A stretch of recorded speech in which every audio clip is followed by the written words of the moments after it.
কলিকতাত যেটো এক জঘন্য ঘটনা সংঘটিত হ'ল সেই ঘটনাটোৰ প্ৰতিবাদত আজি পাথৰঘাট আঞ্চলিক ছাত্ৰ সন্থা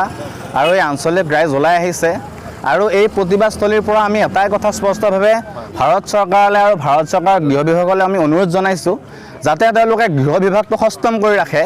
যেতিয়া কৰ্মস্থলীৰ পৰা এগৰাকী মহিলা ঘৰ অভিমুখে আহে বা এগৰাকী মহিলা ঘৰৰ পৰা বাহিৰলৈ যায় তেতিয়া যাতে তেওঁলোকে মহিলাসকলে যাতে সময়ৰ প্ৰতি লক্ষ্য ৰাখিব লগা নহয় কাৰণ যদিহে আমি ভাবোঁ যে ৰাতি ওলাই যোৱাটো আমাৰ কাৰণে মহিলাসকলৰ কাৰণে সুৰক্ষিত নহয় তেনেহ'লে দেশত কেনেকুৱা ধৰণৰ উন্নয়ন হ'ব আজি এগৰাকী চিকিৎসক তেখেতে কৰ্মস্থলীৰ পৰা উভতি আহিছিলে তেনেকুৱা অৱস্থাত তেখেতক কিন্তু সুৰক্ষা দিবৰ কাৰণে দেশৰ গৃহ বিভাগ ব্যৰ্থ হৈছে কলিকতাৰ গৃহ বিভাগ ব্যৰ্থ হৈছে গতিকে আমি এই প্ৰতিবাদস্থলীৰ পৰা এটা আশা ৰাখিছোঁ যে পৰৱৰ্তী সময়ত যাতে এনেকুৱা ঘটনা সংঘটিত নহয় আমি নিৰ্ভয়া কাণ্ডৰ পৰা আমি এটা আশা ৰাখিছিলোঁ যে দেশত আৰু এনেকুৱা ধৰণৰ জঘন্য কাণ্ড সংঘটিত নহ'ব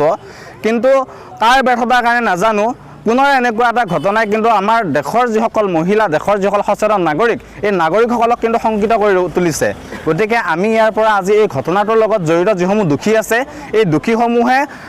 কঠোৰতকৈ কঠোৰ শাস্তি পোৱাটো আমি কামনা কৰিছোঁ আৰু দেশত এনেকুৱা ধৰণৰ আইন প্ৰণয়ন কৰিব লাগে যিখন আইনৰ অধীনত এই এনেকুৱা ধৰণৰ কাণ্ডৰ সৈতে জড়িত প্ৰতিগৰাকী দোষীয়ে এনেকুৱা ধৰণৰ যাতে শাস্তি পায় যি শাস্তি দৃষ্টান্তমূলক হ'ব আৰু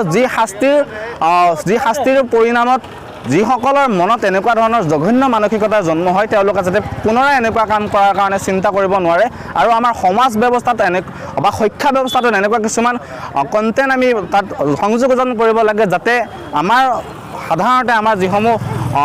শিক্ষাৰ অভাৱতে হওক বা আমাৰ যিসমূহ মানসিকতাৰ বিকাশ নোহোৱাৰ ফলত এনেকুৱা ধৰণৰ জঘন্য কাৰ্য বা কৰ্ম কৰিবৰ কাৰণে তেওঁলোকে যিসমূহ নাৰীসমূহ আমাৰ কামনা বাসনাৰ বলি হয় এনেকুৱা ধৰণৰ ঘটনা যেন নহয় তাৰ কাৰণে দেশত শিক্ষা ব্যৱস্থাটো অকণমান পৰিৱৰ্তনৰ আমি অনুভৱ কৰিছোঁ আৰু এটা কথা ক'বই লাগিব যে মহিলাসকলক যেতিয়ালৈকে আমি সুৰক্ষিত কৰিব নোৱাৰিম আই মাতৃসকলক যেতিয়ালৈকে সুৰক্ষিত কৰিব নোৱাৰিম তেতিয়ালৈকে কিন্তু আমাৰ দেশৰ গৃহ বিভাগ সক্ষম হোৱা বুলি আমি কেতিয়াও ক'ব নোৱাৰিম পশ্চিমবংগত যিটো ঘটনা ঘটি গ'ল এজন চিকিৎসকক যেনেদৰে বলবৎভাৱে ধৰ্ষণ কৰি হত্যা কৰি দিলে আচলতে আমাৰ মানুহৰূপী দানৱে এই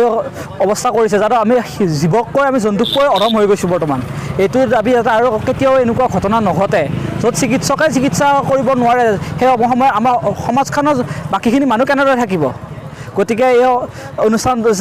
আমি আজি কাৰ্যসূচী এটা গ্ৰহণ কৰিছোঁ য'ত পাথৰঘাট আঞ্চলিক ছাত্ৰ সন্থা আৰু সদৌ দৰং জিলা ছাত্ৰ সন্থাৰ সহযোগত আৰু পাথৰঘাট ছাত্ৰ সংগঠনৰ সহযোগত আমি এটা মৌন সমদল আৰু প্ৰতিবাদী কাৰ্যসূচী এটা আগবাঢ় লৈছোঁ